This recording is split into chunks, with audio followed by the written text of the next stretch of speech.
Hello, everybody, and welcome to a very special Duskmourn draft here on the channel. Today, we are joined by a very special guest. You know him for his daily draft content. He's almost like the friendly neighborhood Spider-Man of YouTube drafters. It is GomletX. Welcome to the channel. Hey everybody, how's it going? Yeah.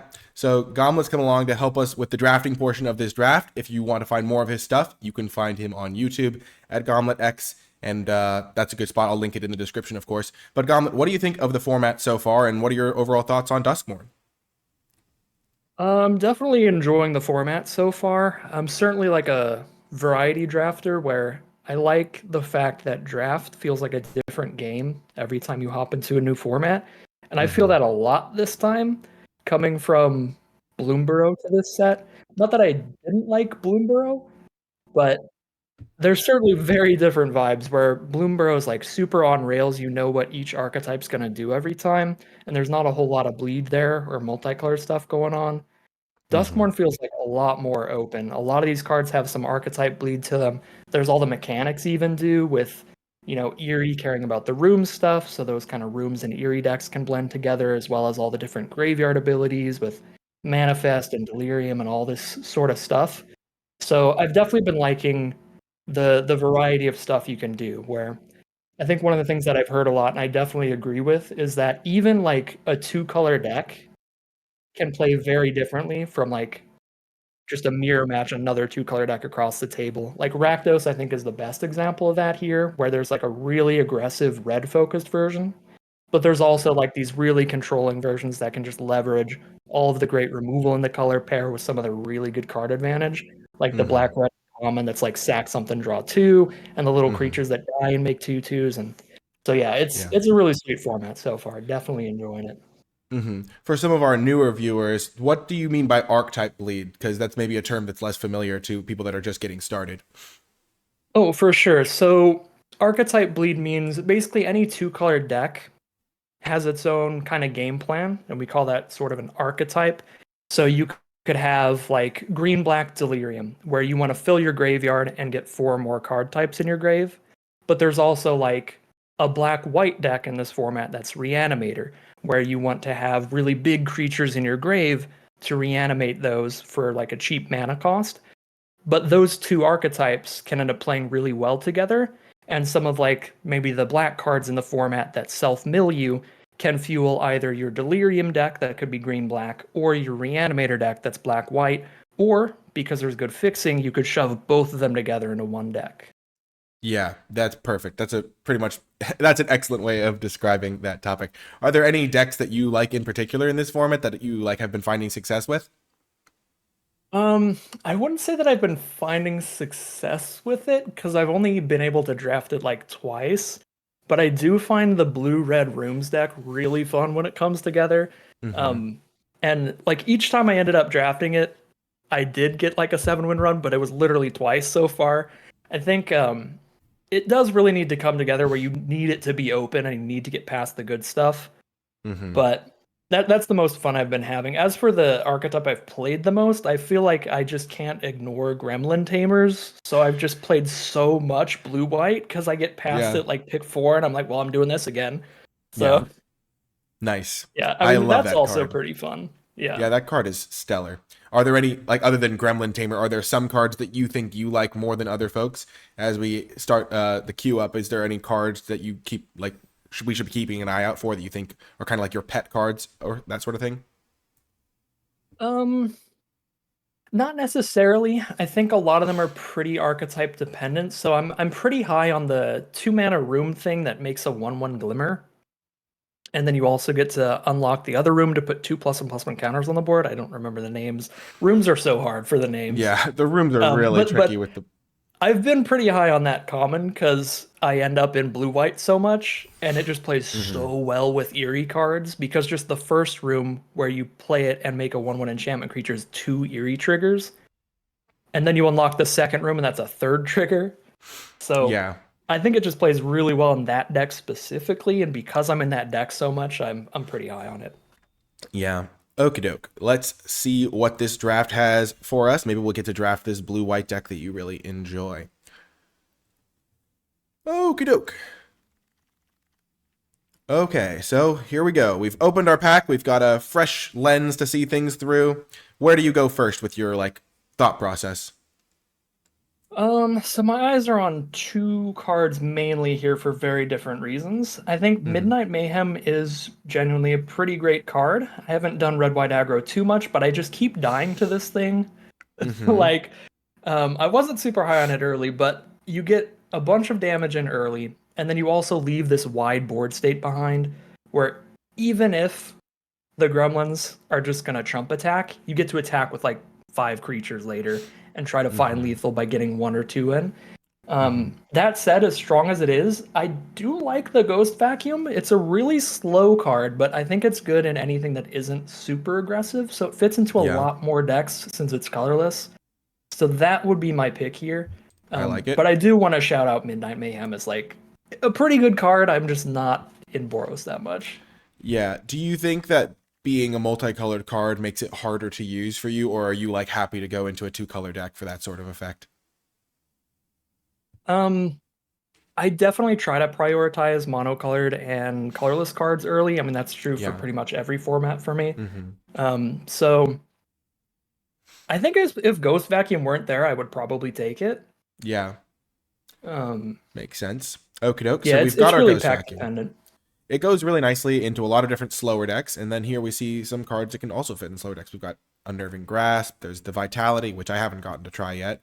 There's Emergence as a removal spell, I mean, this card can kind of go into any deck, so we don't even have to worry about following it up with a certain color. What catches your Mhm. eye here? So I like the Vitality and the Unnerving Grasp the most for sure. I'm a little bit leaning towards Unnerving Grasp here. I like the Manifest Dread synergy with the Ghost Vacuum. It does fit into anything, but ideally you want to be a deck that can put some stuff in your own graveyard, because it's a Mm-hmm. little hard to like kill enough of your opponent's creatures to actually like get a bunch of flyers with it later. Mm-hmm. So I like Manifest Dread cards with it a lot. How many creatures do you generally go for before you like pop the Ghost Vacuum, or is it just super situational dependent in that regard? It's it's super situational. I've like had to pop it before with like only two creatures under it, and that feels pretty miserable. So ideally I want like four plus, and then you're like, yeah, Mm-hmm. this is now a win condition. But Yeah. sometimes your deck is just so slow, sometimes it's like, all right, I need to jump block for a little bit here. Hmm. Now in this pack, I think Spine Seeker Centipede immediately catches my eye, and then there's also like Beastie Absolutely. Beatdown.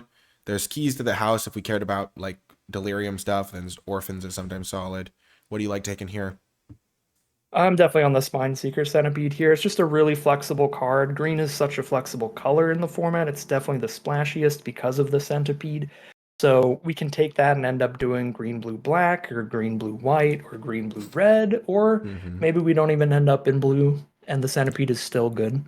Yeah. Do you think like you listed a bunch of three-color combos with the Centipede? Is it Mhm. the sort of card that you like once you have it, you start thinking about playing three colors, or is it just like it opens the door and that gives you an option, but you usually play two colors with it? Uh, it definitely opens the door and gives you the option. I find myself almost always at least splashing a little bit when I have multiple centipedes. Um, the Hmm. one real, um, the one real outlier to that is if you're in green red, I think it's still a pretty good card, and the Yeah. deck is aggressive enough that you don't generally splash unless you have like a really good rare. Yeah, so in this pack, my eye is drawn to the Emergence if we wanted to stay green, and then there's Smoky Lounge if we wanted to go into that Rooms deck that you like. And then there's also like Surgical Suite is a good white card. There's a few options and directions we could go here. Yeah, I definitely think Emergence would be the safe pick, Hmm. but I'm super interested in the Smoky Lounge and the Misty Salon. It might be a Yeah. bad idea, but Ghost Vacuum, Unnerving Grasp, and then Smoky Lounge Salon. It's a decent start to the Rooms deck outside of the fact that the synergy isn't really there between Rooms and the Vacuum. That Hmm. part's a little awkward because you're not going to end up with a high creature count yourself. So ideally, you want a ton of like cheap removal, especially like the 3 mana deal 4 room for the Yeah. Ghost Vacuum to work off your opponent's cards. Yeah. Now here we have the kind of room win condition card. I don't know if you've ever seen this do anything, but that's kind of Oh, I've interesting. won with that. You have. You've won with Oh it. yeah. That's I very don't think you impressive. should win with it, but I have. I love it. That's awesome. And there's that as an option, but there's also another Spine Seeker Centipede for like a safer direction. And there's a ticket booth for the rooms. So it looks like rooms might be open, but there's also Centipede. So where do you like going now? I'm probably still just on the centipede here and keeping it a little safe, kind of tempering my expectations. I don't think Ticket Booth is a super high pick for blue-red rooms, and Central Elevator Promising Stairs, it's a fun win condition, but it's just a little too slow, in my Yeah, opinion. In Modern Magic, like this is a slower set than some of the more aggressive stuff we had this year, but it's still a 2024 set. You got to yeah, be playing to the board. yeah. So we've got two centipedes, and then we've got Smoky Lounge. There's another Smoky Lounge here. So maybe getting punished for our lack of faith in building around room win conditions. Yeah, There's maybe. also Meat Locker. There's Moldering Gym, Tunnel Surveyor. So there's a lot of good blue cards, and then like one solid green card that also works with splashing. What do you want to take? I'm slam dunking the Smoky Lounge here. Yeah. hmm Is And this then like a with we two did it? copies, it's like it's hard to look back at this point. Getting past one, pick four, and then pick six. Would it be fine to slot this into like a blue green deck that didn't even care about the Smoky Lounge part and just played it for the Misty Salon, or is this like the Smoky Lounge is the good part of this room? Um, Ideally, you want to have access to both of them. I've played it in blue white before with only access to the Misty Lounge, but you have to have a lot of rooms if the only thing you're getting is the lounge. And that doesn't tend to happen if green is a core color of your deck because there's just not a lot of great green rooms. There's like the one common. Yeah, that makes sense. So here, this is a bit of a weaker pack, maybe. There's Boiler Bilge's Ripper, which I like for sacrificing rooms sometimes once you've gotten value. There's Twist Reality. There's the Teddy if we just want a 2-drop. What do you want to take here? Yeah, pretty weak pack here, pretty filler stuff. I'm mainly just on Boiler Builder's Ripper for that same reason. Yeah, I kind of like If, it's kind of the only like there's some rooms that care about having them in play, and there's some stuff that wants to Mhm. sacrifice them, and this is one of the ones that wants to wants to keep them in play, and this one wants to sacrifice them. Now there is a bit of a weaker pack for us. I mean, we could take this on the off chance we wanted to splash. Not Yeah, sure what. mainly just on the Gorge here. I think the Yeah. Rat and the Unsettling Twins are really the only other options because those are like hmm the most decent other cards. I just don't see those as really reasons to start speculating anywhere else. Yeah, and this could just enable some splashes if we see like a really good room or something of that hmm nature. Especially with the two Spine Seekers, we're still cobbling together how they're all going to fit together, but it's definitely doable. And then we wield a Diversion Specialist. That's a pretty good card to wield. There's a Glimmer Light, which is pretty flexible. Boiler Bilger's number 2. Does get a bit worse in multiples. And yeah, what do you think of the wheel? What do you want to take? I definitely like the Diversion Specialist here. I think there's some decent overlap between Blue-Red Rooms and Rakdos Sacrifice, actually, because there are some of those just fine common rooms like Ticket Booth that like you don't take super highly, but they fit well into either deck because the Rooms deck, you want to play a bunch of rooms, and the Rakdos deck, you want to randomly have stuff left over to sacrifice. Yeah, stuff like Fear of Lost Teeth, for example. hmm It feels almost like a situation where blue isn't particularly open, but blue red might be open. Like we've seen the Smoky Yeah. Lounge Salon, but not a lot of individually good blue cards. And so pairing that with black maybe get us some playables. Yep. I like the Fear of Lost Teeth here. It's a pretty safe off ramp. Yeah. Moving over to And Rakdos. none of the other cards are crazy. There's now keys to the house to help us fix our mana if we do something crazy. Um, I'm kind of tempted to just take that. Yeah, we could take that. That's probably the safest pick here, especially with double centipede, having just a ton of fixing here for anything we open up. Yeah. There's also this the synergy with like you can turn your keys to the house into an extra giant flyer if you do have Misty Oh Salon in yeah. play sometimes.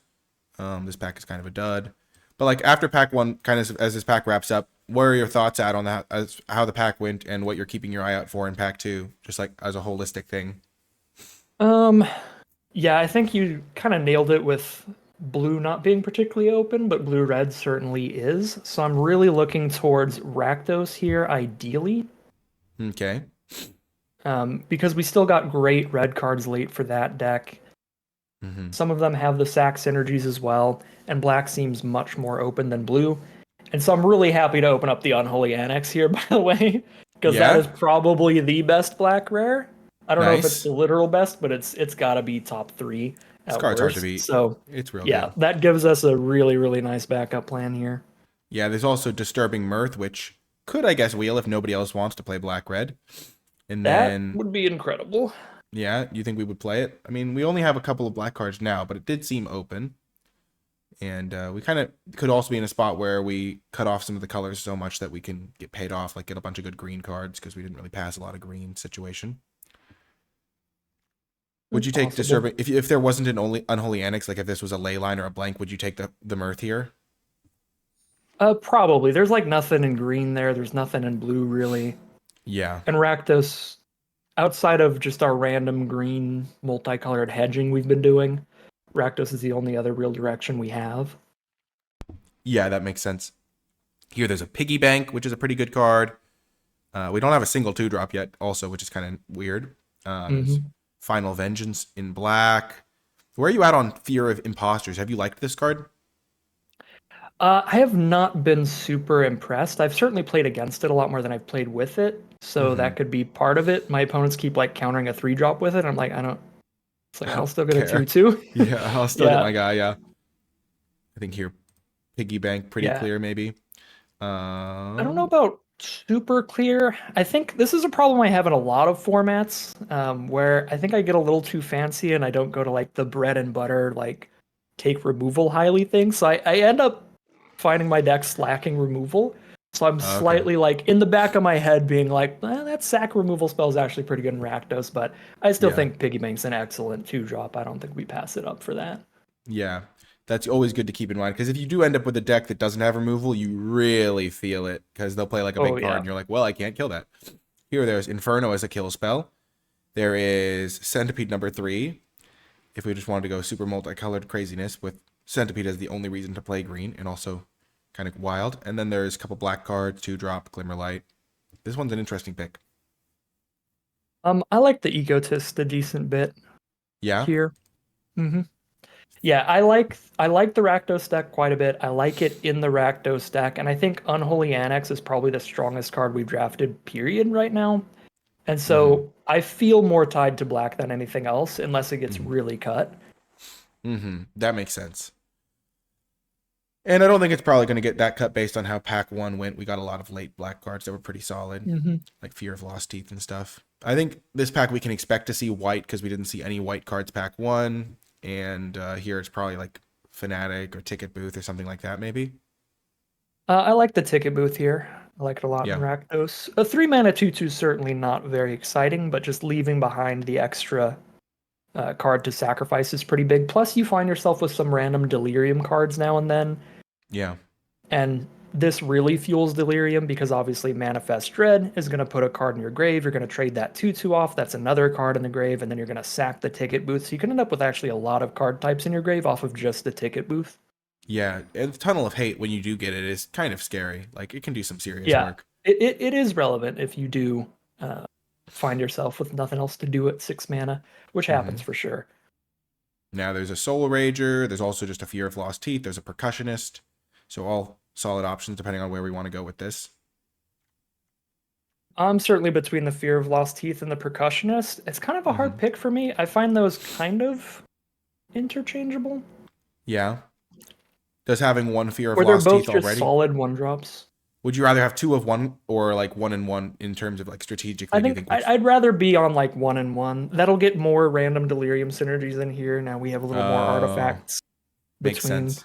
artifacts and enchantments there, spread out the card types. Yeah. The thing of interest in my mind for this one was like the Fear of Lost Teeth combos with a couple of cards that are like, if this thing takes any damage, it dies, which is why that's like a potential, like, oh, that could be useful. But then obviously what you said about the artifact and different creature types and optionality is also good to keep in mind.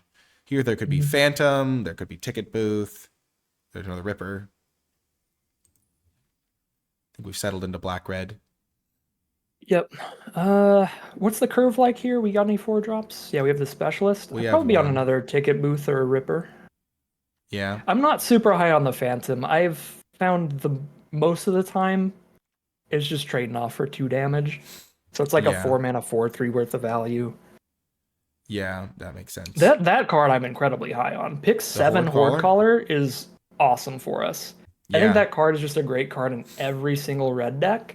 But obviously Rakdos has some really clear synergies with it. If you draw any of your sack stuff later, you've got all these random gremlins now. Yeah. I do like the Playmate, especially in synergy with this to enable the attacks, but I do agree that hmm Horde Caller is a really good top end card. And it feels like our Oh curve yeah. is starting to come together. Yeah, definitely need some Ooh, 2 drops, and Hand That hand that Feeds is a great feeds. one. There's also Glimmerlight, maybe 2 things to Glimmerlight is sacrifice. not bad at all. We could take either one of these, I think, fairly successfully.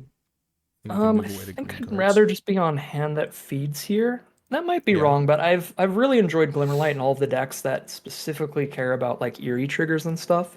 So maybe Mm-hmm. I undervalue it in Rakdos. But in this format, it's weird. You actually can't sacrifice artifacts for any value, like the equipment. Everything that sacks is creature or enchantment. We And have we done got the it. Mirth back. Let's Oh go. my gosh, you're a genius. You were going to be kind of reading the signals on this one. I mean, feels like it's Yep, been pretty open, and then you that's kind of found the lane. that's Looks what like I our was black hoping red deck for. is coming together. We got, I think, just we need to fill out this 2 drop slot a little bit, and maybe get some removal, kind of like you mentioned. But Oh this yeah, card, see, this is exactly what I'm talking about. Like, I'm super excited about this deck right now, and I think that the move to Rakdos works pretty much exactly how I wanted it to. But then I look at the deck and I'm like, wait, I haven't drafted a single removal spell. That could be a problem. how many removal spells do you think is like the general amount where you feel like, okay, I've met that requirement? Um, ooh. See, Three, that's hard to say four. because that's one of my biggest flaws is I feel like I'm too low on removal. But yeah, at least 3. 4 is where I start feeling like, okay, now I'm really okay. Okay. Luckily, black and red are like the 2 colors with the most removal, so that should be Mm-hmm. helpful to us. And then we could either play keys or not play it. We can see later. Cackling Slayer. Yeah. I'm just taking black and red cards as we kind of round out this pack. Yeah. So it looks like our colors are quite open, and we've got a pretty nice pack 3 potentially ahead of us. Okay, Certainly. pack 3. We see, we see a Sawblade Skin Ripper. This is probably good for us, right? Yep, it's definitely good for us. It's even, it's not technically removal, but Yeah, a it little bit. can kill a 1 or a 2 toughness card, so it helps a little bit there. And honestly, even though we could probably wheel this because we could wield the Mm-hmm. Disturbing Mirth, I don't think it's worth the speculation there. Even if there's Yeah. like a 5% chance somebody drafts it for their collection or something, like Yeah. Snatcher and Ticket Booth just don't matter. Yeah, I would So probably just take it's the just the Valgavoth Slayer as a card over the yeah. if I was taking any other card out of this pack, and this is like because it helps our mana a little bit, Mhm. and it's potentially good for types if we do care about Delirium. But yeah, now there's a chance to get some removal with the Dragon Fire. The Fear of Being Hunted is Oh, sometimes like a removal spell, there's 2 different and removal spells. yeah, there's also Bear Trap that's probably going to wheel, which we could play in a pinch, Oh, that's true. I guess there's and 3. Rat I as was good counting sack the fodder. fear. I think we have to just take Scorching Dragonfire here. As good as Fear of Being Hunted is, there are definitely cards in this format that you need to be able to specifically kill that one card. Yeah, And Fear can sometimes when things line up, right? When they play their 2 mana 2/3 that loots every turn and then you follow up with turn 3 Fear to kill it, that's decent. yeah, But you have to draw it at exactly the right time for it to line up, as yeah, opposed to just having a removal spell that you yeah, choose the target. for sure. How do you generally like? Ooh, another Disturbing Mirth. There's also a Murder. Ooh. I think we have to try to wheel that Mirth in Yeah, the interest of getting more removal. And I think it's murder over the Trials of Agony thing. yeah. But I do think that that is worth mentioning as removal-ish. Once Mm-hmm. again, same problem as the fear of being hunted. Like they kind of pick what dies, but it's at least their second best creature dying. Yeah. And if you're aggressive enough, then you can just kill them that turn sometimes. Mm-hmm. The Mirth is interesting too, because like I feel like we have a couple things we want to sacrifice, like the Fear and the Clockwork, and like Piggy Bank makes a treasure we can sacrifice. But like, it's also like The we don't mirth necessarily have. itself. Yeah, we don't necessarily have infinite. I mean, we have the ticket booth, but we have like there's some stuff that we would need to like fill out to like find enough stuff to sacrifice. Like it's a delicate balance always with these sacrifice decks. What to sacrifice, how much sack fodder, all that stuff. Yep. Here, I think this card's just Definitely a slam. love. Yeah, Fear of Burning Alive for sure. We're I doing pretty decently at random delirium with a bunch of artifact creatures and only like 1 or 2 enchantment creatures, but we can sacrifice ticket booths and stuff. Yeah, I think I played you in the early access event and played back to back Fear of Burning Alive to win, Oh my which god, was probably, yeah. I just remember just being like, oh gosh, how can I ever win this game? And then I drew the second one. I was like, oh, he's at 8. I just have to live 2 turns. Let's go. Okie doke. Yeah. Wow, now we're getting premium removal. Yeah, Betrayer's Bargain, we're this getting loaded here. Vengeance, Playmates, but we're probably going to wheel one of these black cards. I mean, even though Yeah. there might be only 2 cards left in the pack, but take the bargain, and worst case scenario, we probably wield a Fear of Lost Teeth. I Yeah. imagine the vengeances get taked before it, but I mean, we'll see. We'll take anything that comes back. Yeah. Then there's also, have you ever played Marina Vendril? Do you think I that's have a, not played Vendril. That does sound like something fun that seems genuinely somewhat viable in this format. yeah. Um, Mainly, like if you can get like 3 or 4 moldering gems, then I think should be a pretty sweet build around. Yeah, like the fixer Because colors, and that, then she yeah, comes in, unlocks gym. that's the Yeah. wombo combo for sure. Yeah, seems quite good. Another Fear of Burning Alive seems good here as well. Just another top end card. We don't need to play the Beastie necessarily. Is this, you said there was like a hyper aggressive black red deck and then like a more grindy one? Do you think this type of deck is more towards the grindy end of that spectrum? Yeah, I definitely think we are ending up more on the grindy end of things, just by virtue of having 2 Fear of Burning Alive for sure. We want to Yeah. try to slow things down and get to that now.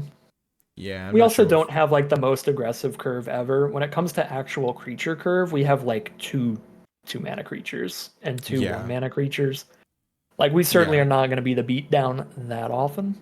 Yeah, that checks out for sure.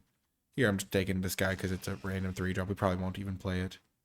And, I mean, late blue cards, but I don't know. None of these cards are great. Probably on Fnatic, yeah.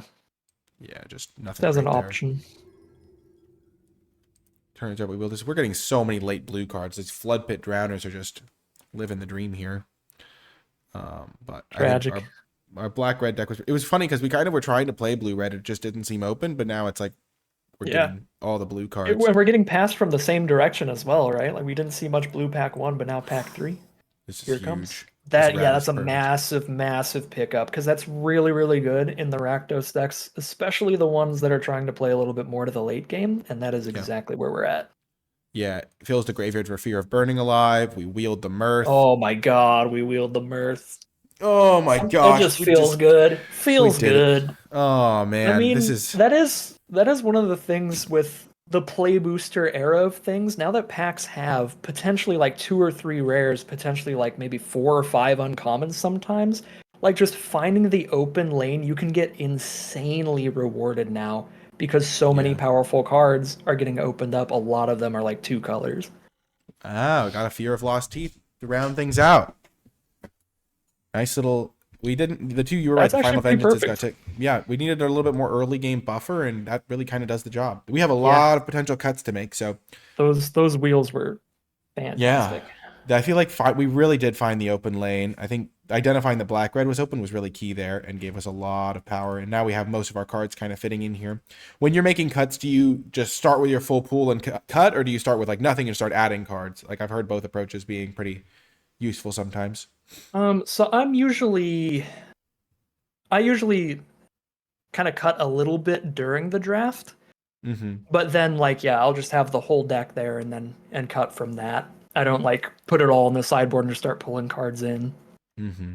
I'm a Yeah. little I'm really like kind of annoyingly analytical about it where like I do the thing where you in the search bar you can do type creature Oh, and it'll like bracket them off so you can see your like creature curve fun. versus your non-creature spells, but That's then it's like cool. that doesn't work in this format because sometimes there's manifest dread cards like the ticket boost, so then I say type creature or name ticket Oh my gosh.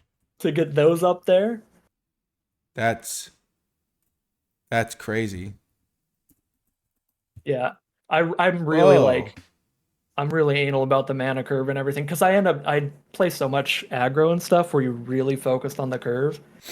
So like Mm-hmm. I like looking at the deck like this pretty Neat. much and then making cuts. Although I guess the only issue here is that Ritual Chamber is also a 5 drop creature, but that's close enough. We're good. Or name We're ritual. good. Yeah. Or name Yeah. Ritual. Yeah. Or not. I already moved the resurrected cultists over because I think we're probably cutting them. Uh, those were some of my initial ideas because we have 50 cards. And also the land cyclers, I was curious what your thoughts on were to playing these versus just playing extra lands versus like cutting lands when you play these, because those feel like two immediate questions we can maybe answer before we get to the rest of the cards. So I'm a little lower on the land cyclers than most people. I usually just cut them. There's a couple times where I'll run them. Um, if I have like if I'm literally the reanimation deck where Mm-hmm. reanimating all the time and I'm in black white, it's like sure, why not? But the other time is if I have like a ton of manifest, they also play decently. We have some. We have two Yeah. ticket booths, right? And then two mirths for like really late game manifest. Also Yep. a rat. And a rat. So it's 5. Yeah.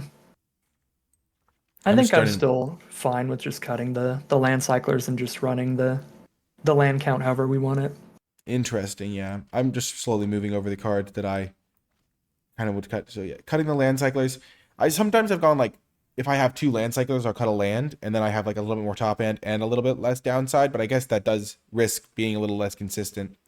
Yeah, I Um, think one of the things is as somebody who almost exclusively plays best of one with the hmm hand smoother and everything, I feel Yeah. like land cyclers are like a little bit not like a holdover from the past or anything, because best of three is still the competitive mode, but they're a little bit worse certainly in best of one, where like curving out is such a big deal. Where like if you just end up randomly slamming down a 6 mana, 5, 6 menace or whatever, like it's not that great for the cost. And anytime you land cycle it, like you really feel like you're not getting there. Yeah. Does our lack of 2 drops can make you want to play any, or do you just want to go like boom, boom, boom? We're chilling. I guess I'm just super cool with just ripping them out of here. nice, nice. So I was thinking we could cut Fear of the Dark because it's kind of weak, and we already have some 5 drops that are much better. Um, and then maybe some number of cultists. These are kind of the cards I've been considering for cuts, and then the Saw, but I Yeah, couldn't no, get it up those are there. definitely those are good cuts. I am super fine with dropping those. Although the slasher, even though like for curve purposes, sure we've got a 4 drop, but um the cackling slasher just Oh, that doesn't card's really do bad. I didn't see anything. that card. Yeah, I'm Yeah, gonna cut the yeah. Slasher. That card's bad. And then Yeah, I'm trying to see Amalgam's anything sometimes else. okay. Do you like Saw in this deck? I've never played this card. Um, Not particularly. It's just a lot of mana to play and equip, so it just feels like kind of mana flood prevention for the most part. Because you Yeah, so can you. sack lands with it, but yeah, I've just have not been Oh, impressed. I did not know you could sack lands. That's crazy. Yeah, we can cut Yeah, I the think Saw. that's yeah. There's also keys to the house. Do you like just cutting this or using it to replace a land because it helps with delirium for some stuff, or being like sacrificable to this stuff, or helps our fear We bring to could life? check the artifact count for delirium here. I don't think we only have like 2 or 3, We so I'd have probably keep 4. it. We have Yeah, 4. so we'd have 3 without it. I would probably cut a land for it so we can keep doing some delirium stuff. Because that's the other thing about the land cyclers is one of the other things that would theoretically be good out about them is like helping with delirium, but they're all just creatures, and it's like you Yeah. can get creatures in grave willy-nilly. Yeah. Yeah. I think we can cut the. I was thinking from just a last cuts perspective, I was thinking just cutting these 4 cards or cutting 3 of these cards into land. And since these are black cards, probably cutting a swamp. Like cutting swamp and then 3 of these cards. Yeah, I'd probably Just go. How many enchantments do we have in the count as well? we have 10 enchantments. We're chilling 10 on. enchantments? Yeah, Oof. we are All right. Yeah, I rolling in would the probably enchantments. run Cultist then. You think cultist over I fanatic? mean, we could do Fanatic for curve reasons, but I think when we're like pretty decent at fueling Delirium, Cultist is not going to be bad here Yeah, fanatic because also helps we're the enable kind of like delirium. slower one. It does help us enable delirium a little bit as well with That is letting us true. discard a land or something. Yeah. I think cultist has been bad every time I've seen it, but I'm down to try it if you like it. It might I'm be not worse. I'm not it's certainly the 40th playable. I'm not Yeah, super high like on it those are or like the anything. last 2 ones. I think all of our early Mhm. game looks pretty good. The ghost vacuum's going to be sweet in this deck, I think. Oh yeah. We have This plenty of the graveyard's gonna creatures, be full. plenty of sack fodder, plenty of things that sacrifice. I think Mirth looks amazing in this deck. The Skin Ripper Oh looks yeah. awesome. Oh, also keys to the house is synergy with Skin Ripper. If you sacrifice this, you get to ping something. True, true. Yeah, I always forget with Skin Ripper, like Terramorphic Expanse, just any nonsense you're doing is just randomly doing stuff. Yeah, A shame we didn't find one. yeah, That would that's have all been good funny. though. We got a Razor Trap Gorge. So I guess just one last cut. I kind of like Yeah, cutting we the. can cut the cultist here.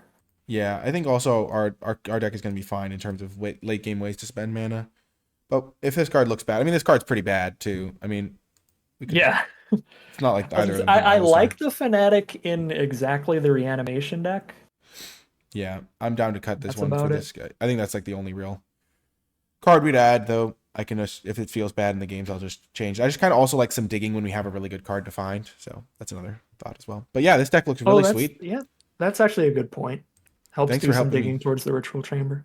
Thanks for helping me draft this one. This one looks really sweet. And as I said before, if folks want to find your stuff, where can they find you?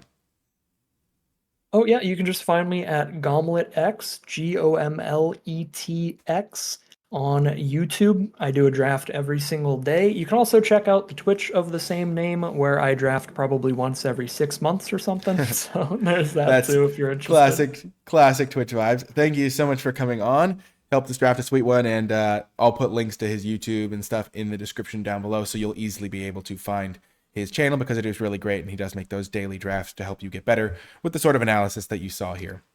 Anyway, that's going to do it for this draft portion. Gomlet's going to head out. I'm going to be playing the game, so stick with me, and I'll see you folks there. Before I get to the games, I want to give a huge shout out to all of the patrons who support my channel at patreon.com/NicolaiBolas. Because of Patreon support from viewers like you, I'm able to make more high quality videos on a consistent basis, which is great. As a patron, you gain access to cool rewards like my card by card tier list for each set, where I grade each card on an A through F scale, as well as my format thoughts document where I go into more detailed analysis on cards, my big picture thoughts on the format, and how I'm approaching things so you can find more success in your own drafts. I want to give a special shout out to those patrons who support at the credits level. It really does make a big difference. And without further ado, let's get to the games. Welcome to round one. We are obviously keeping this hand, but before I do, I really do want to just shout out Gomlet again. It was really good having him on as a guest. He is a really, really good drafter. I called him the neighborhood Spider-Man of drafting because he's like always there. He's always doing good stuff, and he's always making the draft community better at the game. So that's kind of why I thought of him that way. But he's really, really, really good. And I think you'll enjoy his stuff if you check it out. Very chill too, like not craziness a lot of the time. Just nice, solid, good stuff all the time. Okay, this is starting to look really nice. I like leading with Piggy Bank because if it trades off, it can accelerate you to stuff. It's 2 types for Fear of Burning Alive. Ticket Booth is going to be perfect to sacrifice to Disturbing Mirth. That's kind of like one of the combos of our deck. Helps us ramp towards Fear of Burning Alive, which will get an enchantment into the graveyard. So this is really coming together. Also, I maybe didn't say this during the draft portion, but I always like to give the guest all the credit if the deck wins, and I take all of the blame if the deck loses. So it's kind of a win-win for Gomlet either way. Because obviously pilot error is the thing to keep in mind. Perfect. So we play this. Next turn we'll play Hand That Feeds and Disturbing Mirth, or actually we'll play it the other order. I think we want to put the artifact into the graveyard because we're about to sacrifice this enchantment. So if this thing lives for a while, it's a bit weird to see them putting this on this card. But I guess it's going to get bigger. Oh, they don't have lands. Interesting. Well, when you're going to do card draw, you want to do it first so it can inform your choices. So we sacrifice the Ticket Booth. Draw 2. Okay. Play land. Play Hand That Feeds. Our artifact creature is gone, so getting an artifact to the graveyard was pretty nice for us. If they do buff this, we will double block it.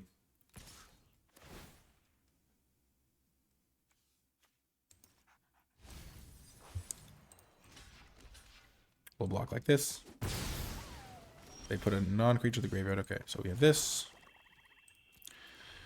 Attacking makes no sense because they'll attack us back and gain the life. That's a huge draw. That's an absolutely massive draw. Yeah, we'll kill this now.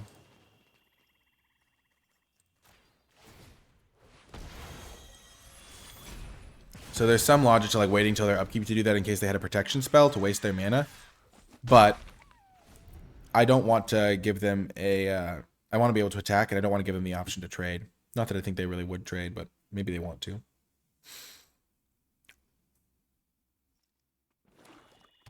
That's one of those things where having a removal spell is really important, as me and Gomlet were discussing. Ooh, okay. Well, that's perfect. So I can kill that now. And that gives me the types I need for this, I think. No, I already had instant.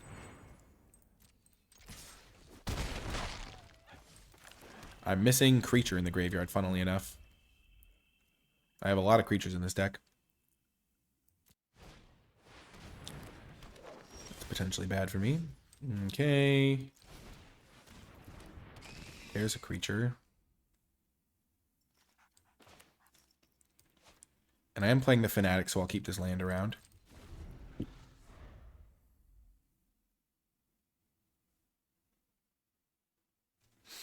And they can... They don't have... Oh, they can get back a Escort or a Fear, so I really do want to make sure this dies in combat.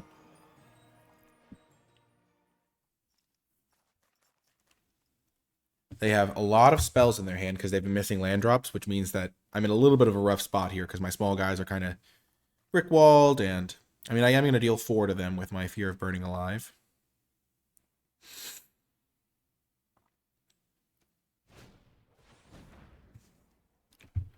I will have this one take 5 damage.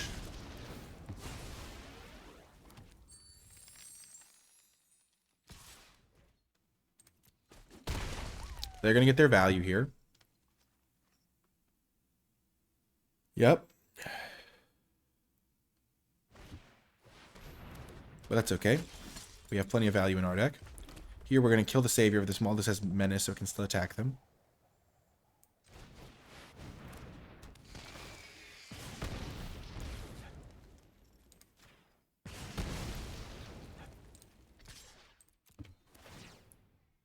So they're in a little bit of danger here. We have another one of these to get at some point, and they do stack pretty nicely. We have some quite good draws here. And if they just spend the turn killing this, then we can still attack them for Menace. This thing also pings them, so they're kind of a functional 6. We have plenty of good draws, like another Disturbing Mirth or things like that. Oh, gosh. Well, that's really bad for me. Just put it that way. This just flings damage around. Nice. Do we want to do this first? I think so. See what we draw.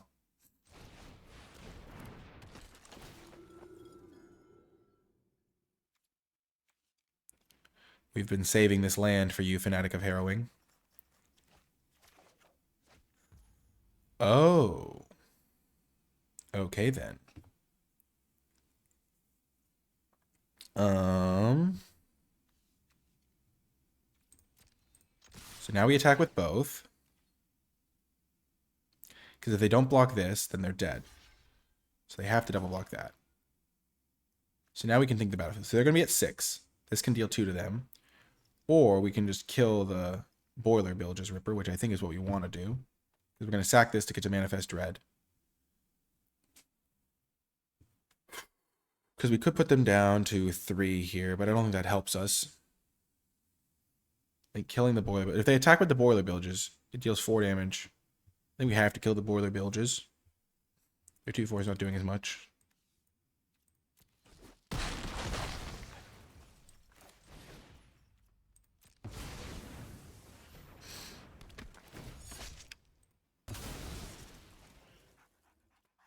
So we'll deal 2 to this.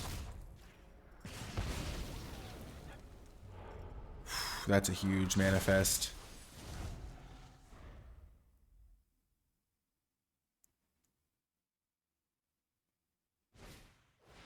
Gremlin, sure.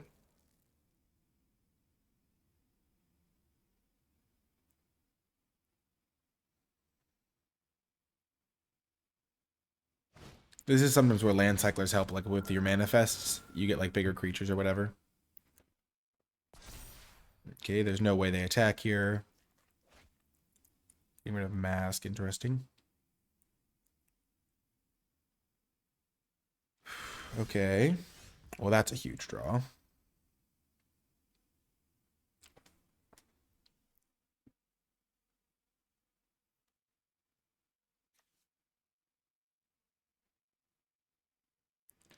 Flip this, attack with everything. How does that do?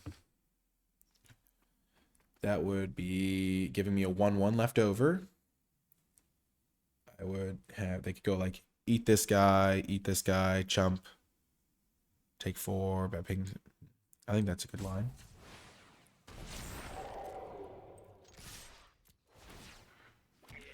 They can't kill me on the backswing. They have 1 card in hand. And then next turn I can play this and sacrifice a couple things. Because they kind of have to chump one of these guys. They go chump, they go block, block. They take 4. I ping them for 1. Then I have a bunch of attackers for next turn. Pretty good. Let's go. Nice little win to start things off. See you next round. Welcome to another round. We've got a nice solid hand here. The main question is whether to lead with Rat or Piggy Bank. And I'm definitely going to lead with Piggy Bank because I like the treasure it gets. Also attacks for more damage.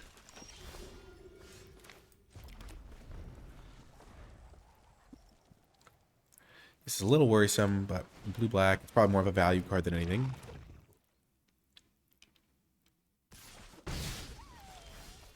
Perfect. Land is just what I want. Piggy Bank, trading with Bale Merc Leech seems totally fine to me. The treasure this generates is pretty valuable. Getting this thing down a turn early is pretty nice. I hope to just draw another land this turn. Meat Locker, no. I take a damage, they stun me. Sometimes when you're getting beset by attackers, it's better to use removal versus blockers. But in this case, I think a blocker is warranted. Because they're hitting me for 3 a turn. This thing can just block the 1/1, threaten the trade with this. Not that I really want to do that, but I probably will consider it at least. And if I get to the late game, if I survive, then the Fears of Burning Alive will carry me. So, really all I'm looking for. They do have a bunch of pure card draw here.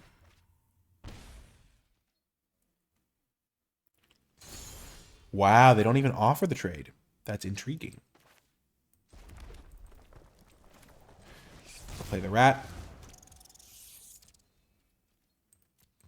Now we're holding this up as indestructible, potentially.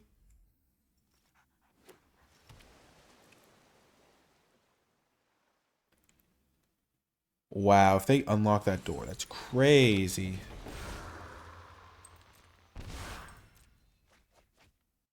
I think I'm going to sack the Rat so I can start filling the graveyard for stuff.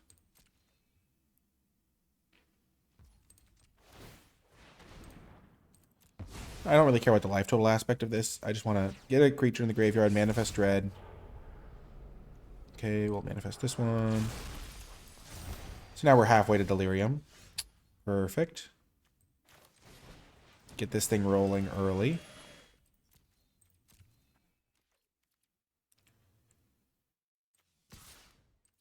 Just send it in. Artifact creature.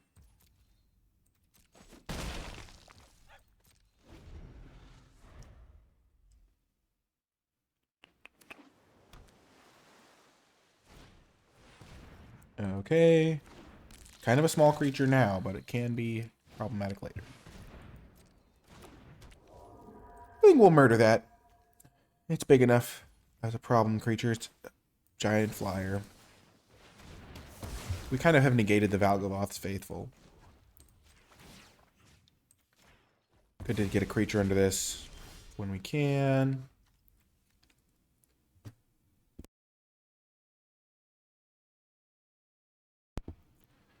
Interesting. We're just playing this very chill, very calm. Just need to draw a couple lands and we'll be fine. This 1/4 held back our attackers that turn. Wow, that's their best they can do. Interesting.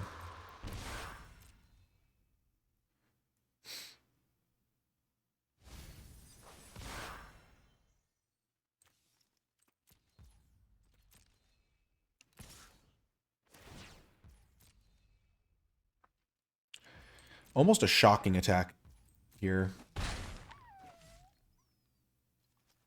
Looks like they're holding up some sort of kill spell.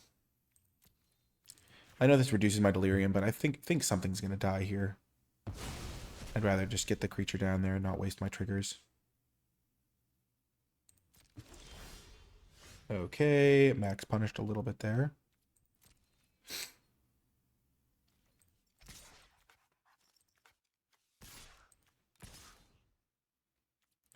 Big attack. Sure.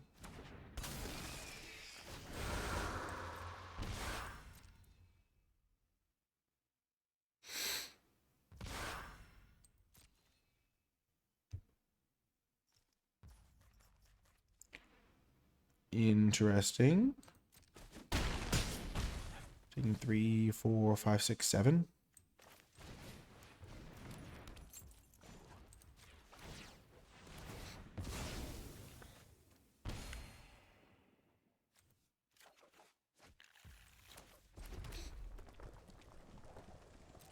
So they're dead next turn if they don't gain any life. Sacrifice Piggy Bank. Fear of Burning Alive. That gives me all 4 types. Okay. So unless they have counter, unless you pay 2, which I'm not going to play around here. We've got him.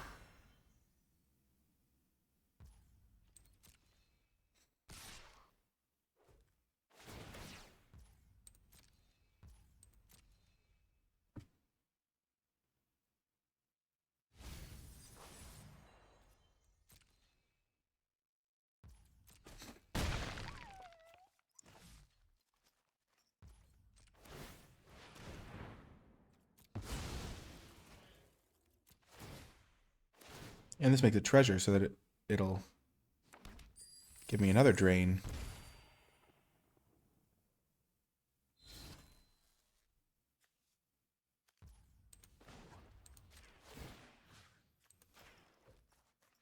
Just keep working on their graveyard.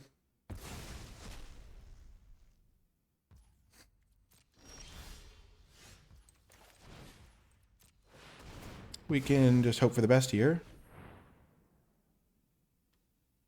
If they have counter unless you pay 2, they have counter unless you pay 2.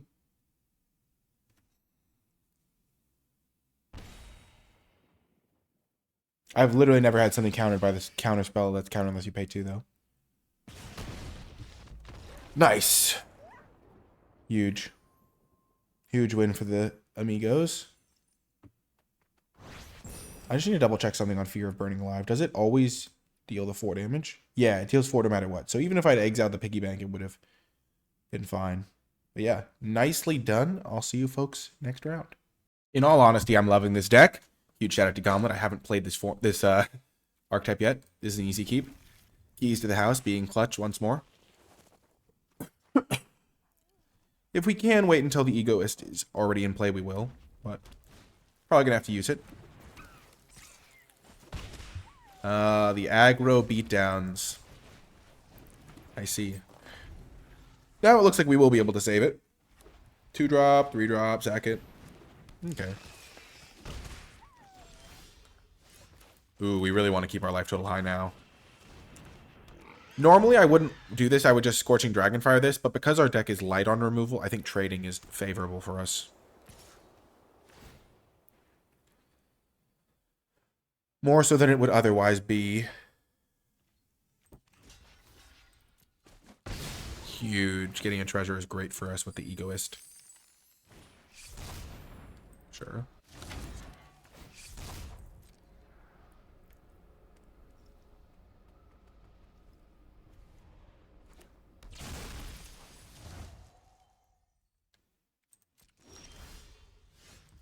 Okay, play the Egoist now.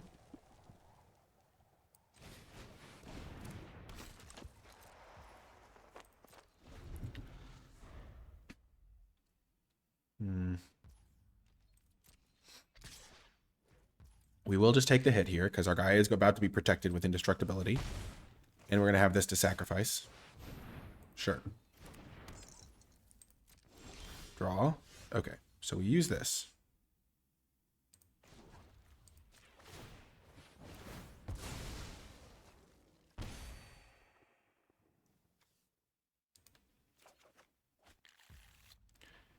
Ask me why I got that mountain instead of a swamp, and I will not have an answer for you. Enchantment or creature.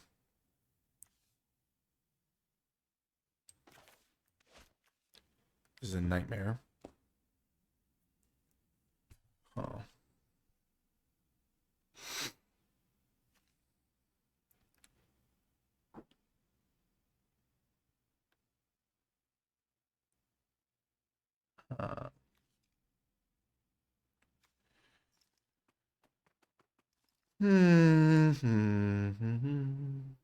I should have gotten a swamp, but that's neither here nor there, because then next turn I can play this.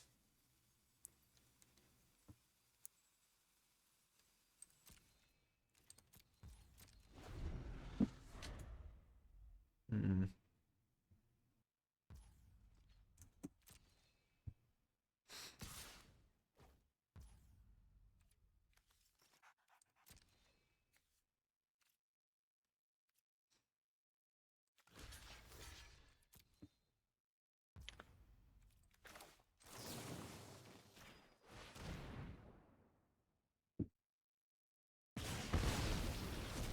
Feels like a bit of a spew there.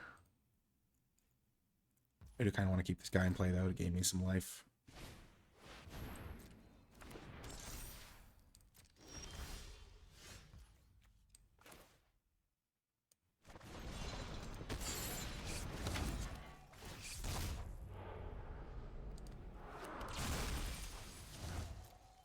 So now I have 4 types. So this Fear of Burning Alive is almost active.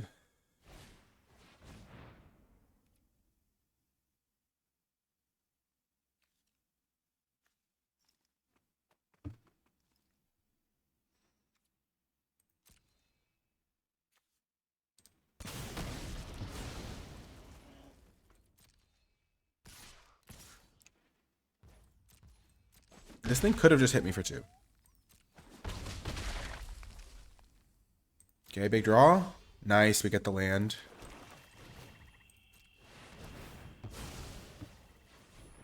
I always like to kill the double striker in these spots. It's just such a scary card. Like, they give it flying, it just does like 8 to me. And the more I sacrifice, the more life I'll gain back. So, and drawing the swamp really recovered me from my blunder with the keys. So we're chilling on that front. Okay. Perfect. Okay. We're just gonna do this. Make the big guy. They just used a big removal spell. They might not have stuff that can kill this. Cool. Then we'll just unlock this.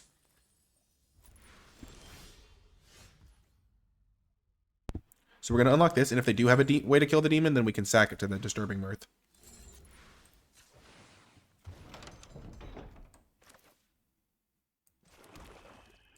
More probably the Boar the Village Ripper, because we're going to use this right now.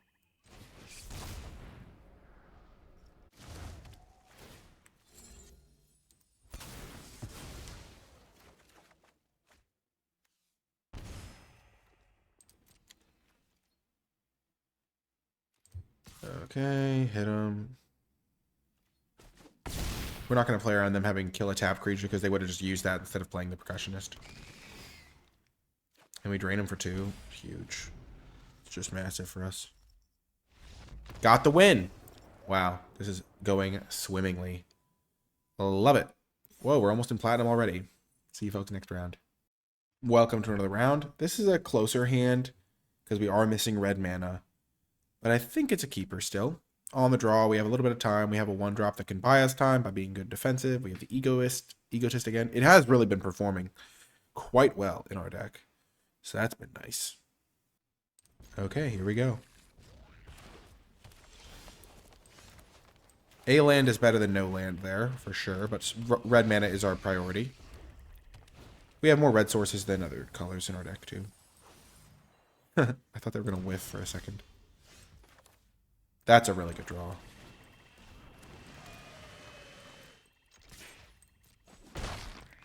They have instant and sorcery so far.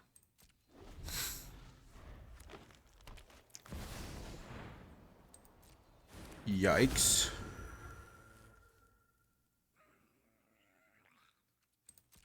We're going to murder that.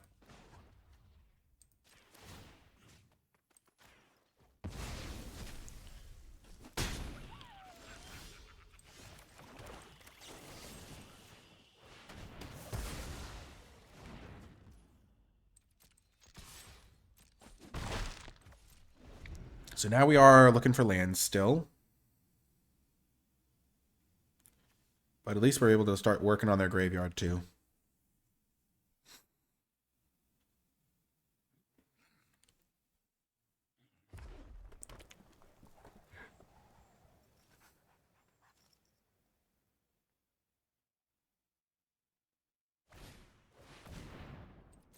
Nice, that card is really good.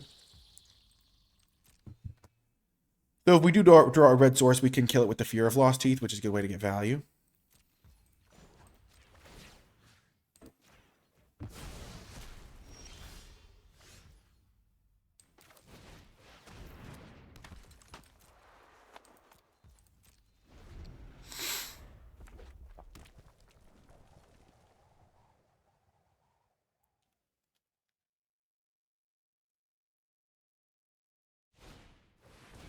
Sure.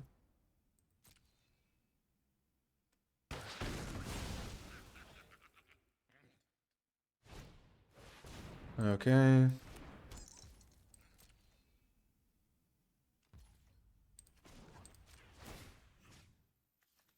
Get rid of their instant.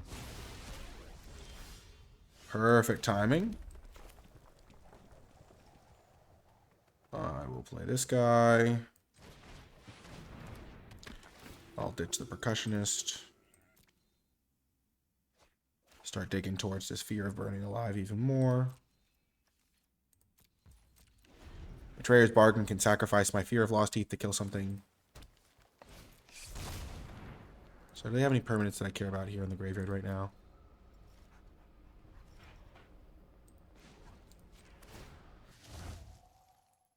We'll just get rid of the only permanent they have right now in the graveyard.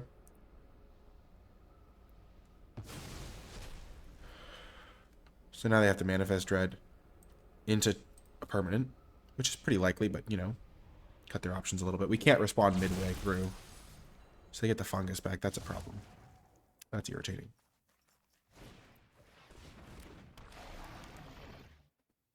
They're going to kill the Ghost Vacuum now. Unfortunate.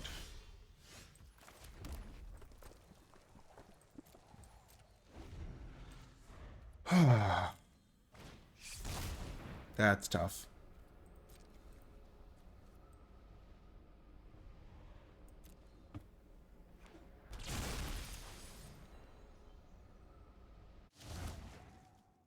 Oh.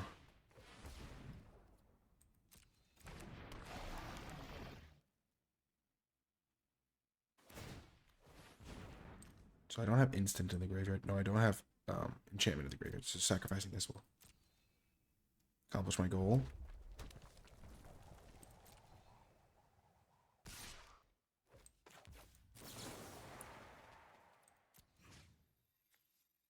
Let's kill their new manifest.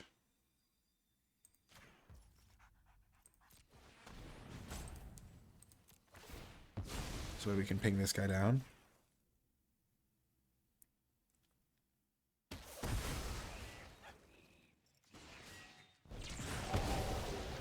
Exiled, nice.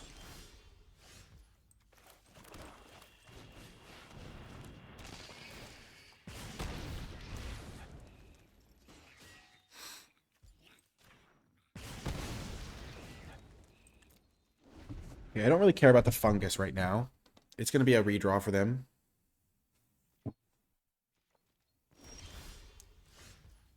It's a great draw.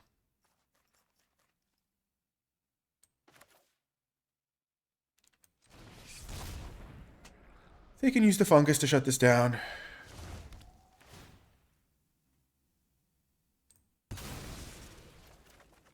Huge.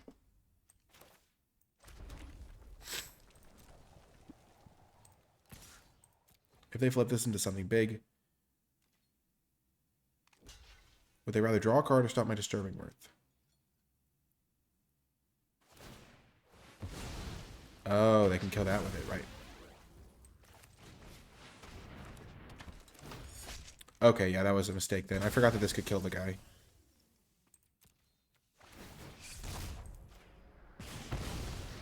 Definitely a mistake there. I could have just killed that thing before.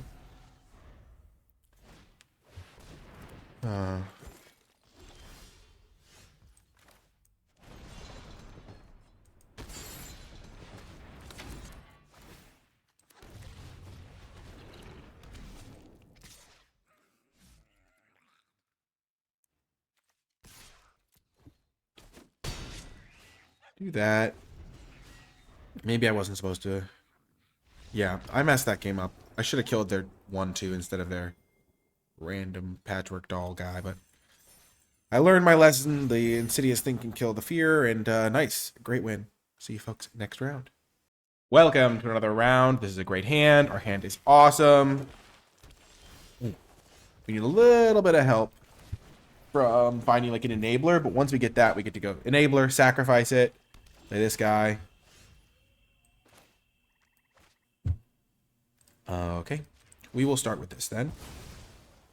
Since we can't actually cast the Egotist, it makes more sense to get our Swamp now because we thin our deck a little bit and also gives us something to do on turn 2.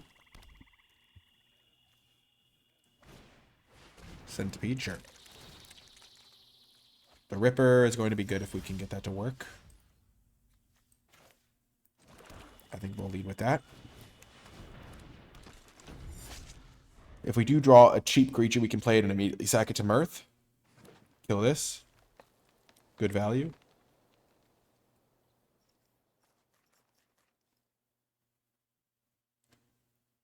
We could even just play Mirth for no value and then sack it to the Skin Ripper to manifest and get to ping this.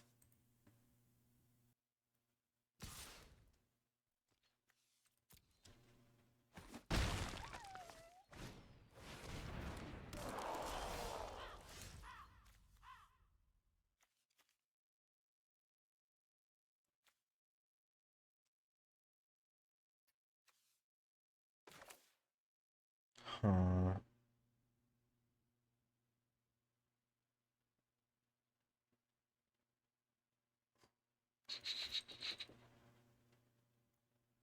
I could potentially answer this, but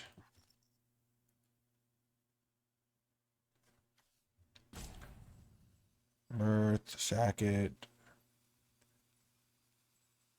Block there. I kind of want to get this alive.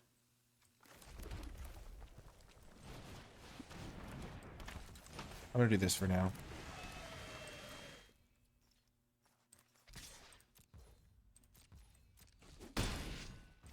And then hope that this thing, if this sticks around, it'll gain back some life.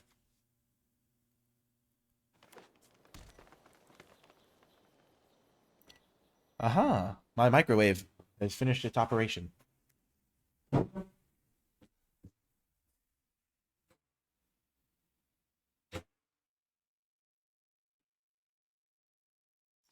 I have no idea if the beeping was audible from background, but I was microwaving some stuff. No big deal. I have a microwave. Okay. Sure, I'll take 7.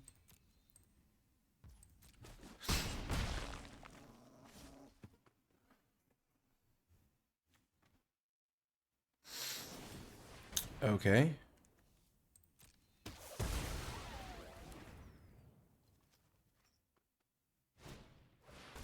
Oh gosh, that's not good.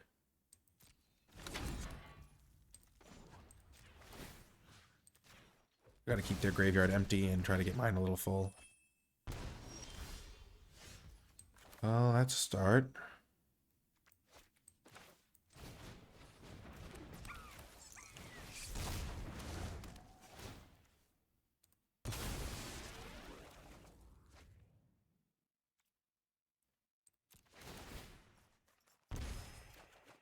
Perfect. So I don't have an enchantment in the graveyard yet. So I have artifact, creature, missing enchantment. So I can sack this and hopefully the Manifest Dread from that is helpful.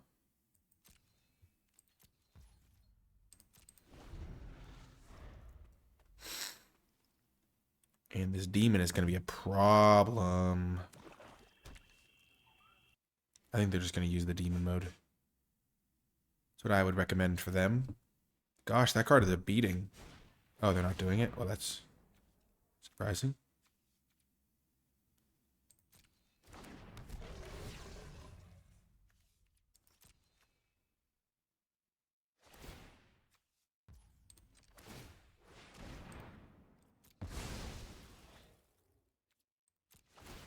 Okay, Milla, unique type here. So I already have... Yeah, perfect. This is going to work out great. I can put this guy into play.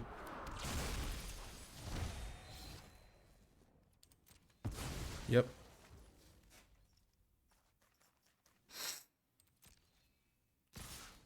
Oh, this is a demon. Well, that's unfortunate.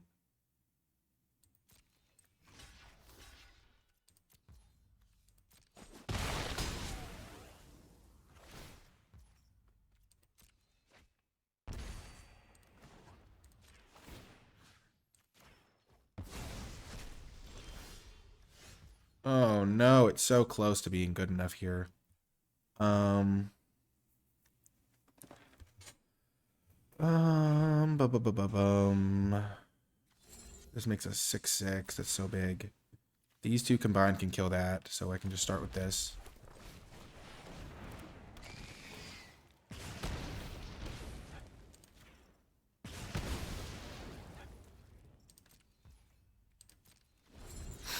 They make this. I trade here.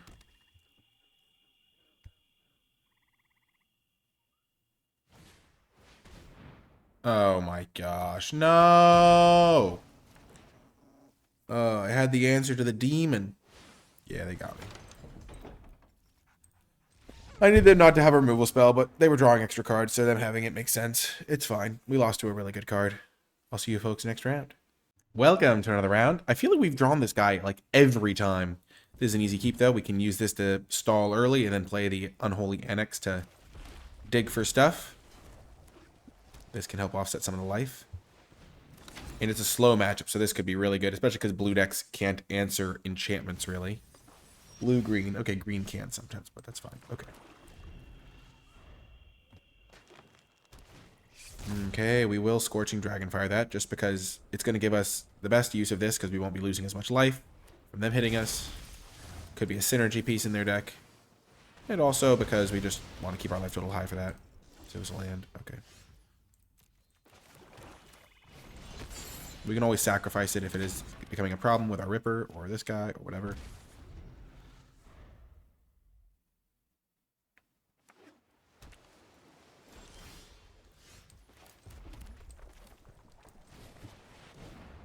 This is a tough one. I think them countering this is fine for me.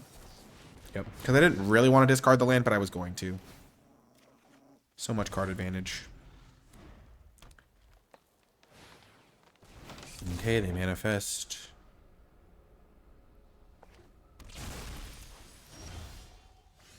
So this is perfect for me. I'm going to go this. This. I'm regretting it all. I should have just made the demon. I don't know what I was thinking there.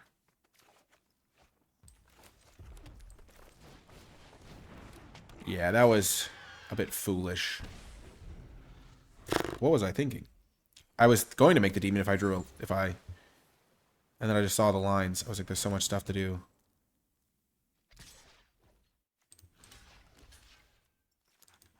I have so many sack fodder things. I'm not going to do that.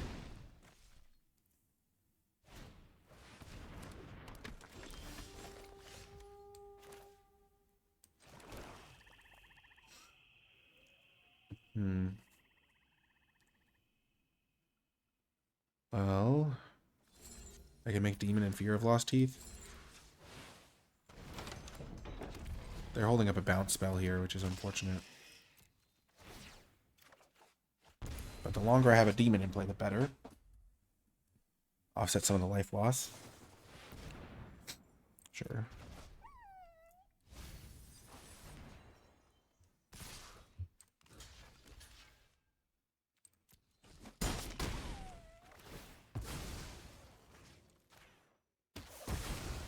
Kill that.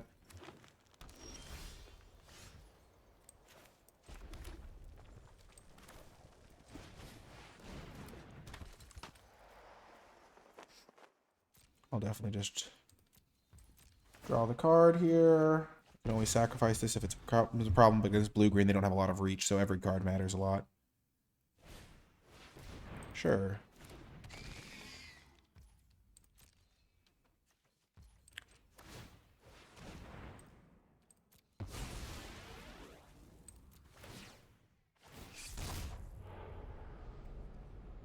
That seems good.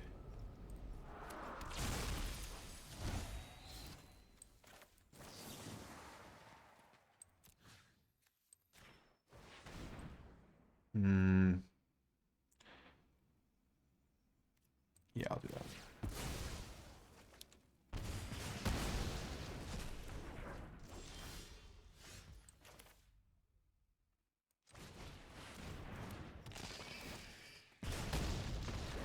Kind of smashed him there. I mean, that thing drawing me an extra card every turn was pretty significant, and the Egotist was amazing.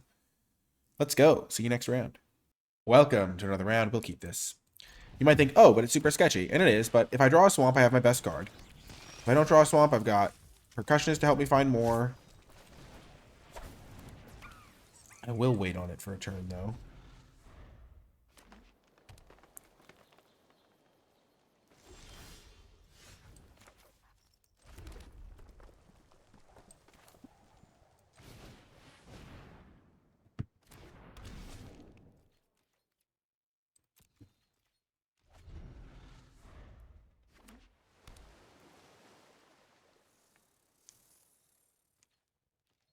They have 3 colors, okay.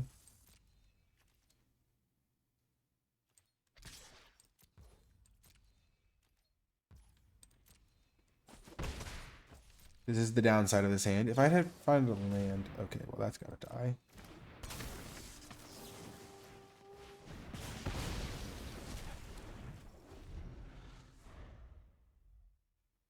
That gives me a little more confidence.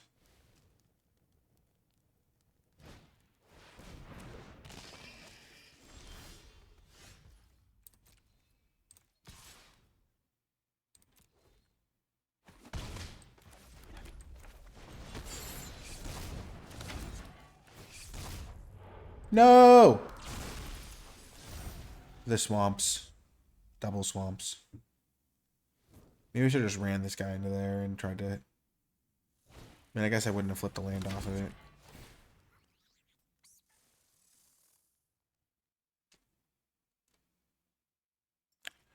Maybe this hand is just a mulligan, but the fact that I win like every game I play this on turn 3 feels like it justifies it. Okay.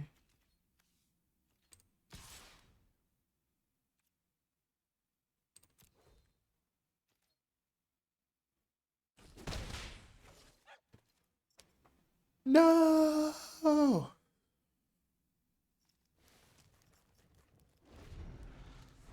They're missing land drops too. But they have all their colors. And they just surveilled lands to the top, I assume.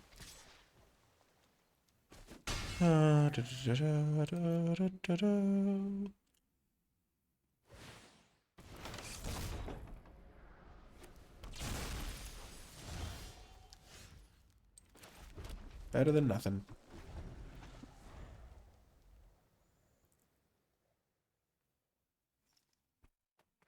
If this thing dies, it's really good for me.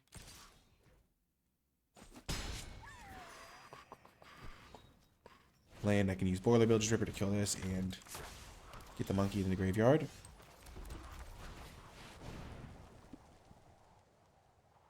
Is this the time where I finally get countered?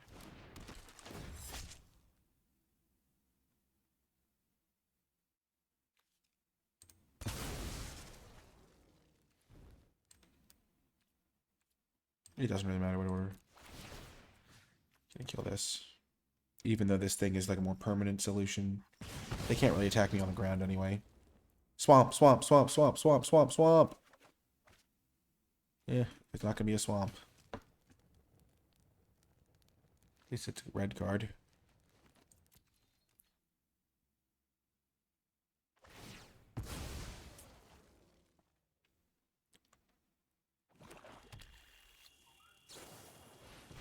Uh-oh.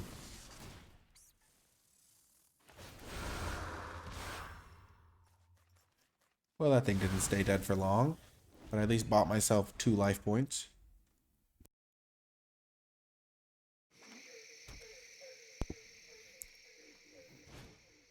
Yep.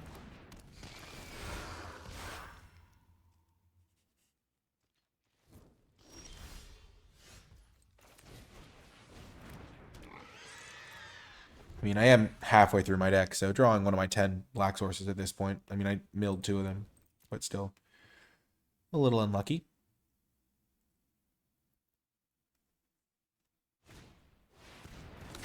Gosh darn it. Oh, now I really need it. Oh, I need it now. What are they bouncing? Piggy bank? Come on, land. Oh my gosh. That one didn't even need to be a swamp. That one just needed to be a land so I could go this boom boom. But this one's probably over.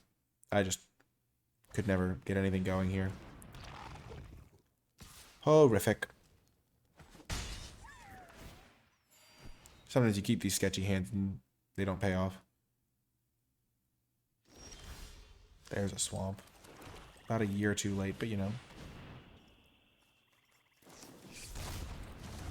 Yep, I'm just going to concede. I don't need to lose again over and over here. It's just slow grind. They draw 5 extra cards. Kill all my stuff. Yeah. Brutal. Welcome to another round. You might think this hand is very similar to the last one I kept that only had mountains, but the last one was actually like way more reasonable because it actually had like a curve of red cards to play. Okay, we'll keep this one.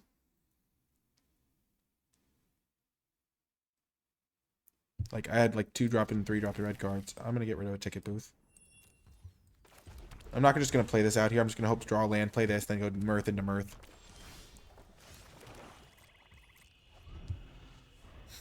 Playing against 25 Mythic. Pretty cool. They're playing a second main phase creature. Sure.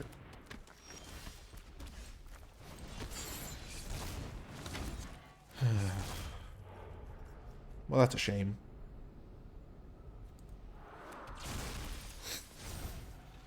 My best card. I can win without it, though. My plan is to bury them in card advantage. Despite my mulligan.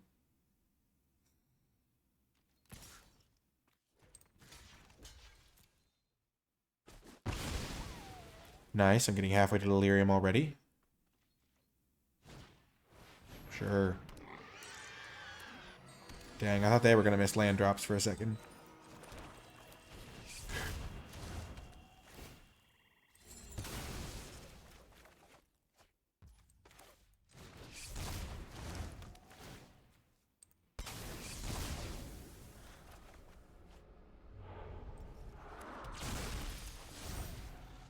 Well, so far so good.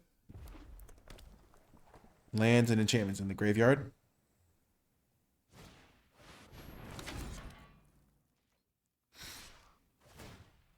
In case they can get back that guy. Okay.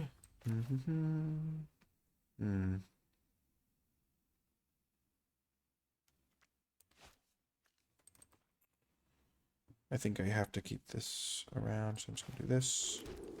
This. I would have loved to play the Horde Caller there, but because I'm not guaranteed to hit the Fear of Burning Alive, I think I have to do it this way.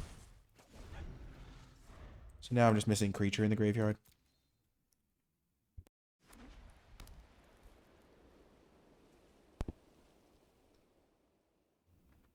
I've already drawn a bajillion extra cards.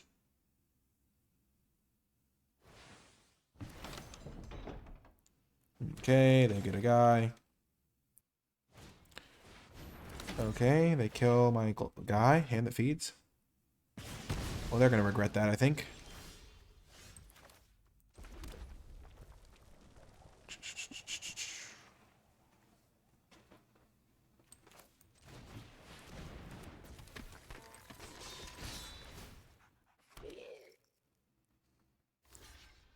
Perfect. I'm going to save this Fear of Burning Alive for a second. I can start getting my creatures back, though I want to keep Delirium for now. Good game. They concede. Let's go. Beating 25 Mythic. Tanking their ranking. Let's go. I'm a poet and I didn't even know it. I'll see you folks in the final round. Well, let's try to get the trophy. Welcome to the final round. Again, can't draw a swamp to save my life, so we're going to mulligan. My opponent also mulliganed, though, which helps. And now we have a keeper.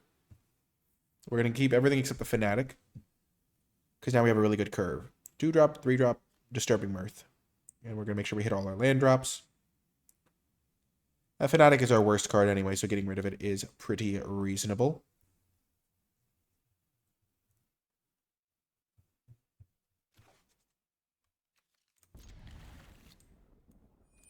I will say I haven't really missed the land cyclers, as Gomlet said.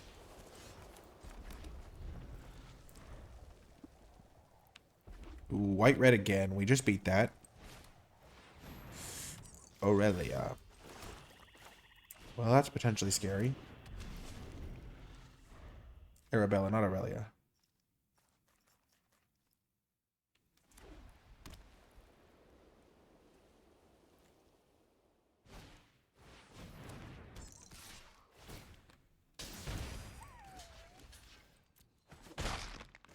Uh-oh.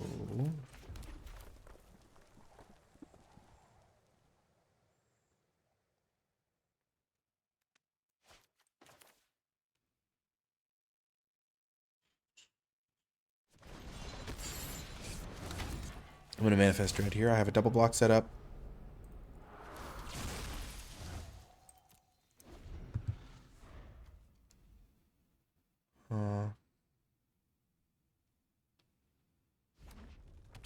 This card could win me the game, too, if they can't kill the demon.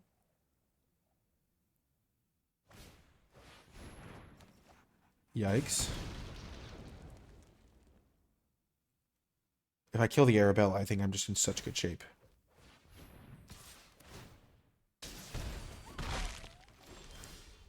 Oh, that's huge.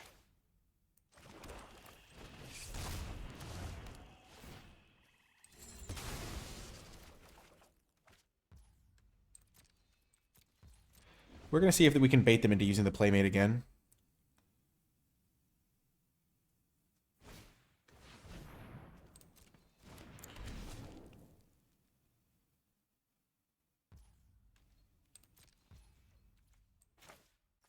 So they're holding up something to protect Arabella. We'll make them use it.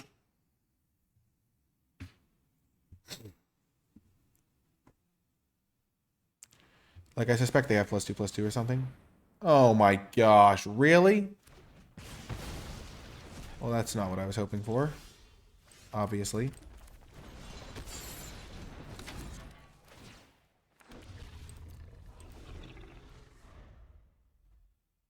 Yikes.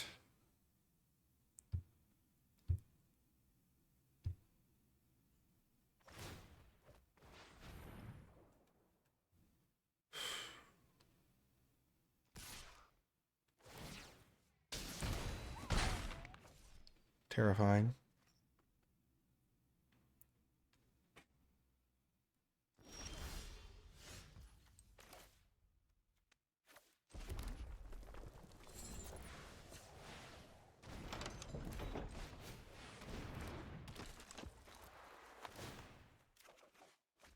I would love to get more black mana.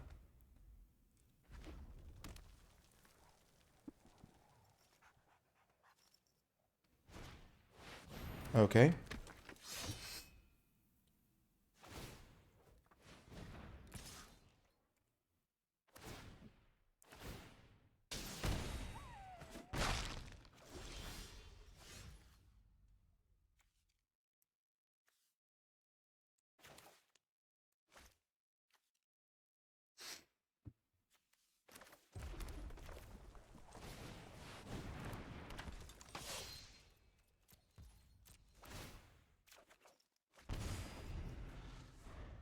Could have killed it while they were tapped out. But this buys me more time. Sure. I always thought that, for some reason I was thinking this cost 2 mana.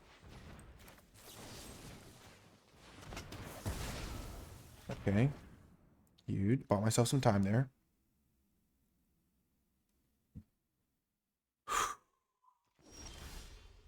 That's a great draw.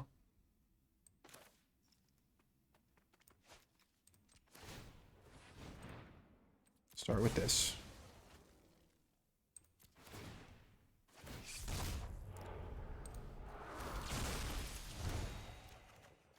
Interesting.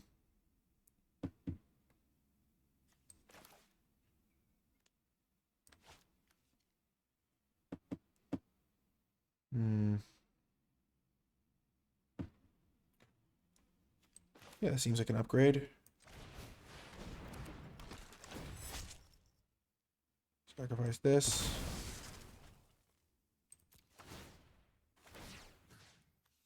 Kill this. Play Fear of Lost Teeth. This thing would have been able to kill something. No attacks. Drain him for another 2. Next turn I can play this. Try to get a couple sack triggers.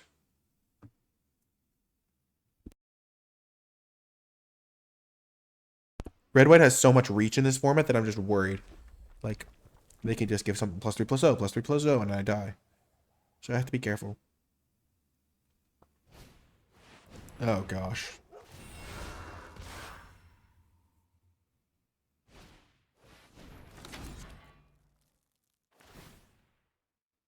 Oh, gosh. Arabella's back. Oh, no. Arabella's exiled. Oh, no. Arabella's not exiled.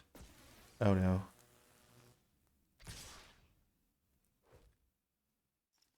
Okay.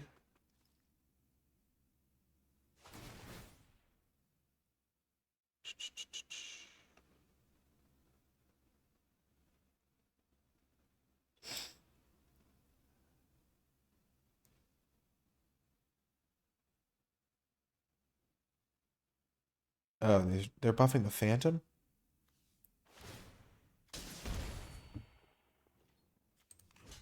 Jumping there. Just doesn't have anything going. Kill Arabella. Kill that guy. Double block there.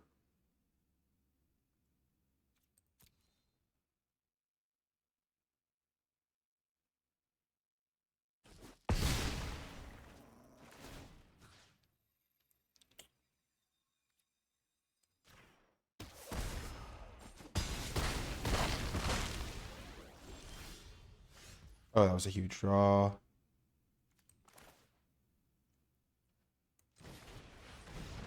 Yes! Oh, we got the trophy. Oh, let's go. That was awesome. And a really fun deck. We read the signals well. We found the open archetype. We got a really good rare to pay us off for staying open. And overall, this deck was sweet. Huge shout out to Gomlet again for coming on as a guest and helping me draft this. I don't know if I would have tried to do black-red without him, but this was a really sweet one and a really fun draft. If you did make it all the way to the end of the video, in the comment section down below, leave hashtag teamwork to let me know you made it to the end, because me and Gomlet teamed up and drafted a sweet deck, and our cards also showed great teamwork because they teamed up really well. Great synergy pieces. Disturbing Mirth wheeling, that was awesome. We got to use this not really that much, but it was pretty okay, solid. And then Fear of Burning Alive was great. The Unholy Annex was fantastic. All these cards were awesome. So I really hope you enjoyed this video. We drew this card so many times and it was great. So really happy we got to try it out. That's going to do it for this one though. I hope you enjoyed it, and I'll talk to you next time.